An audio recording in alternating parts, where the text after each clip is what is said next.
प्रणाम। खुश हो बेटा, कराए संकल्प। अब देखो डीएनए गड़बड़ था, अभी आप कांख नहीं थी, आ चालू हो गई थी। अब डीएनए आपने ठीक कर लिया, संकल्प कोई कष्ट नहीं है। जब भी डीएनए आपका गड़बड़ होगा, संकल्प आपका गड़बड़ होगा, तो आप कष्ट में रहेंगी। जी गुरुदेव, पहले से बहुत संकल्प बेटर लग रहा है। पहले से बहुत बेटर लग रहा है। पहले से बेटर नहीं लग रहा है, 100% बेटर है। अब कुछ बेटर ना हो तो बताओ हमें। जी गुरुदेव। अब 1% भी कोई बेटर ना हो तो वो बताइए हमें। अब आप बचा हो तो चेक कर लो अपने आप को। तो इसलिए 100% बेटर है, क्योंकि 100% अब आपका संकल्प है। ठीक है। शिव की 5 ही शक्तियाँ हैं जो सक्रिय रहती हैं, समझ गई? उसमें से संकल्प की शक्ति, चौथी शक्ति संकल्प की शक्ति है। तीसरी शक्ति इच्छा की शक्ति है, इच्छा शक्ति है। जब आपकी इच्छा शक्ति मजबूत होती है तो आपकी संकल्प मजबूत होते हैं। ठीक है। तो जिसकी इच्छा शक्ति कमज़ोर होगी तो संकल्प कमज़ोर हो जाएगा।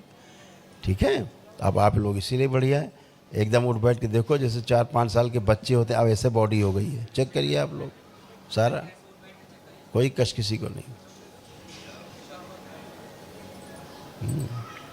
अब ऐसे हैं बिल्कुल। तो हमेशा ध्यान रखो, अपना संकल्प प्रार्थना सही होना चाहिए। ठीक है। पढ़ाई, जब पढ़ने बैठती थी तो गंदे गंदे विचार आने लगते थे, हाँ या ना? जी गुरुदेव। हाँ, पढ़ने बैठती थी गंदे गंदे विचार, चिड़चिड़ापन, क्रोध, हैं, गुस्सा खूब आता था। आता है। आता है नहीं, आता था। और जो पढ़ती लिखती थी सब भुला दी जाती थी। तो जी इसमें जी। याद रहता था? नहीं, भूल जाते थे। कुछ भी याद नहीं रहता अब हम था। आपको दिखाते हैं जो भी आपने पढ़ा है अभी तक, शिव सब याद करा दिया जाए। पीछे का आंखें बंद, 3 बार बोलिए ओम नमः शिवाय। ओम नमः शिवाय, ओम नमः शिवाय, ओम नमः शिवाय। आँख खोलो। अब जो भी तुमने पढ़ा है देखो पीछे का, तुमको सब कुछ याद है। देखिए,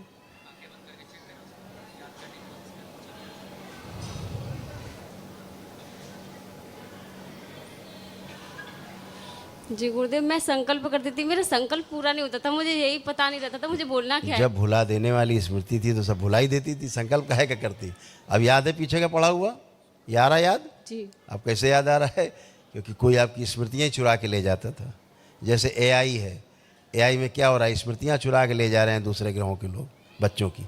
तो बच्चे पागल हो जा रहे हैं। बच्चों को यही नहीं पता माँ कौन है, बाप कौन है, वो खुद कौन है। चलना कैसे ये भूल जा रहे हैं बच्चे, खाना कैसे ये भूल जा रहे हैं। इतनी तक स्मृति चोरी हो रही है।